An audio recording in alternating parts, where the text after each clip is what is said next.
After weeks of waiting for somebody to respond to Kendrick Lamar's insane verse on Future and Metro Boomin's Like That. While Drake is still dodging the studio, J. Cole has answered to Kendrick, and he didn't just come with a diss song of his own, but he released an entire new record titled Might Delete Later, and with Cole right now being in the biggest feud that he has ever been in his career. The question everybody's asking is, did Cole take a lead against Kendrick in this beef so far, or did he fold under the pressure? Now, when we look at Might Delete Later, it's important to understand what this record is trying to do in its entirety. As J. Cole has been teasing this project for the past few months through cryptic snippets on burner social media accounts, he has already laid this album out to not just tease what will be coming for his final album, The Fall Off, but from Might Delete Later's dark production to Cole's demeanor, which seems much more intense than it has ever been. This LP is here to set a fire in the rap world and serve as a warning to every other MC that they cannot compete with J. Cole, and as Kendrick Lamar just poured gasoline all over the genre with his latest verse, this has only raised the stakes of the entire project even more. So when it comes to how J. Cole performs, as the pressure and tension in the rap game has never been higher, while we need to dive into this project more to see if he was able to get the best of Kendrick, it's obvious that throughout so much of this LP, J. Cole is rapping on a level that we have never seen from him before. The J. Cole we see on most of this project is not the typical humble and friendly Cole that we are used to seeing so often, but instead, we see a hungry, vicious, and aggressive version of the Dreamville leader who truly sounds like he is gonna swing at anything in his way.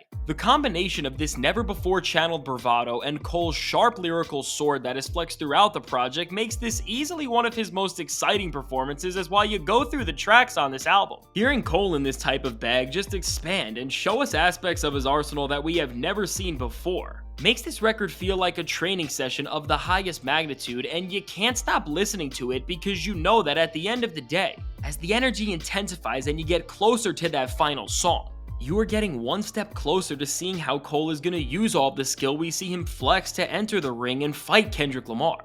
Now, right alongside the enthralling performance from J. Cole, what makes this journey towards standing up to his greatest foe so captivating is the production on the record, which is so varied and dynamic, yet it all manages to feel so grandiose, which ultimately allows the entire LP to have such a distinct atmosphere in its entirety. Whether it's the gloomy instrumentals that are purposefully distorted and muddied up to make all of Cole's bars feel so much more raw and jagged, or even some of the more soulful instrumental loops that J. Cole has ever rapped over in his career. The soundscape on Might Delete Later works just as hard as J. Cole does for the most part in its attempt, and keyword attempt, to show us that Cole isn't just the best MC alive, but that he is the best hip-hop artist out right now and he's got a top-class ear for beats. Now, while all of this defines the very identity of Might Delete Later, what everyone of course tuned in to see is how J. Cole decided to stand up to Kendrick Lamar after being embarrassed by him for the second time in his career, and while after Kendrick's Control verse came out in 2013, Cole did not have much to say. This time around, he is not shying away from coming at Kendrick, as throughout the entire project,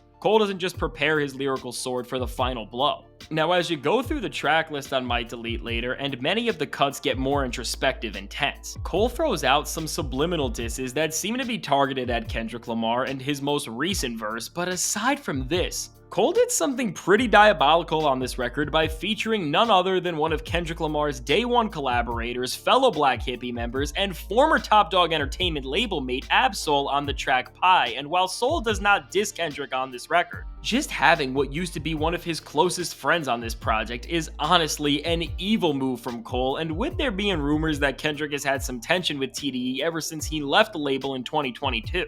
What this looks like from the outside is that now TDE, on at least some level, has taken the side of J. Cole, and this is really a massive betrayal considering the amazing output Kendrick gave to the label when he was signed to it. And speaking of Kendrick's musical output, this is one of the main points J. Cole uses to diss Lamar on the record's outro song that is targeted to him, 7-minute drill, and with this 3-minute cut. While the rest of Might Delete Later leads you to think that Cole is gonna fire back to Kendrick with some all-time great material, in actuality, this diss is much more complicated than that. 7-Minute Drill is the song that the entire Might Delete Later project was designed to lead up to, as it's trying to be the moment that is going to explode the rap world as we know it and seemingly give J. Cole the edge above Kendrick in this beef. But when it comes to the execution of this song, the route Cole decided to take was interesting to say the least. Now to start off with the positive, what J. Cole gets right about this song. The up-tempo glitched out beat from T- sets the perfect tone for Cole to come at Kendrick in full force with, and beyond just this.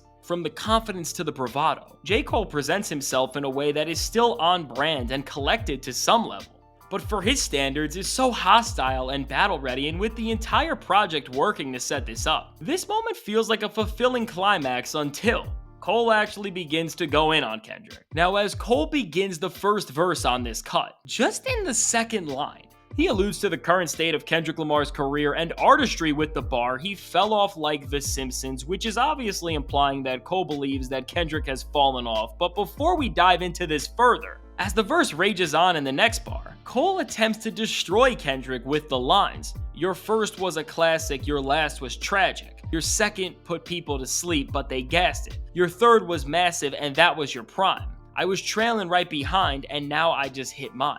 And with this series of bars, this entire gotcha moment that Cole tried to pull on Kendrick just crumbles for so many reasons. Now first off, with Cole saying your first album was a classic, while on the track it says Kendrick's first album, what he's actually referring to is his second album, Good Kid, Mad City, which is the same exact way MGK dissed Eminem in their rap beef, as he mixed up when certain albums came out, and ultimately, with a slip like this, just as Eminem made fun of MGK for not even getting his facts right before coming at him, Kendrick now has the power to do the same thing. But beyond this, Cole says Kendrick's last album was tragic? Now, Mr. Morale and the Big Steppers was not an album that was designed for the clubs, but to call this album tragic and say that Kendrick has fallen off because of it is just blasphemous, as this project had such a greater impact than just being a huge popular commercial record and making Cole sound even more ridiculous. He then says, referring to Kendrick's second album, To Pimp a Butterfly, that it put people to sleep and they overhyped it, which okay?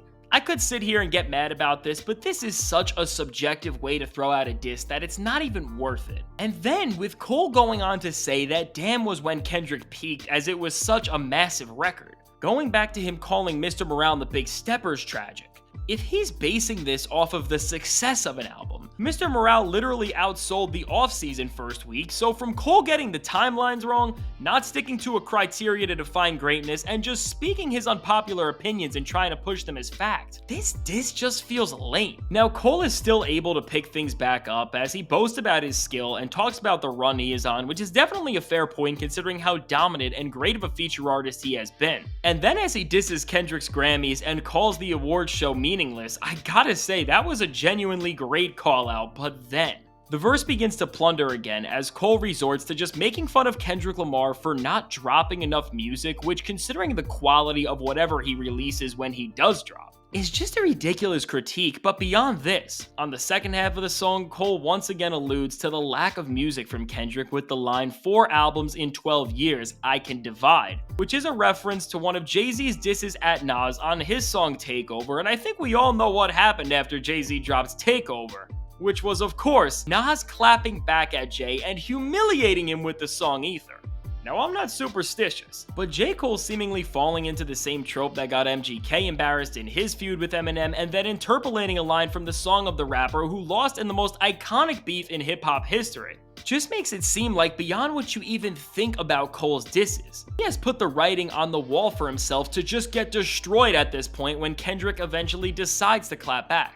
Now, it's really frustrating because even with all this, I don't think this diss is horrible musically between the T- beat in the first half and the Conductor Williams one in the second, and also, Cole dropping a line like, I'm fully loaded, I can drop 2 classics right now is genuinely great, but overall, when you look at this verse in its entirety and see all of its flaws, there is no reality where what Cole did on 7 Minute Drill is better than what Kendrick Lamar did on Like That. Now with that said, Kendrick Lamar has to respond to this, and I do think that he will, whether he makes another appearance on Future and Metro Boomin's upcoming second album, We Still Don't Trust You, or he releases a song or even project of his own, because now, with Cole not just releasing a diss that, while not great, still has everybody talking, and on top of that, giving us an entire project of some of his most inspired material ever, while most hip-hop fans will still refer to Kendrick as the king of the rap game. With all this new material that Cole's given us out of nowhere, he has definitely turned people's heads and made this feud interesting. So all in all, with J. Cole's new album Might Delete Later, while the Kendrick diss did not hit as hard as it could have, and Cole may have made some errors that may make him the laughingstock of the rap world very soon, as a whole, this is one of Cole's most entertaining projects ever, and it definitely makes a strong push in the early album of the year race for me. So let me know, what do you think of J. Cole's Kendrick diss and his new album as a whole? And if you want to see every single rapper who is actively beefing with Drake right now and find out why it seems like the entire industry turned on him, check out the suggested video.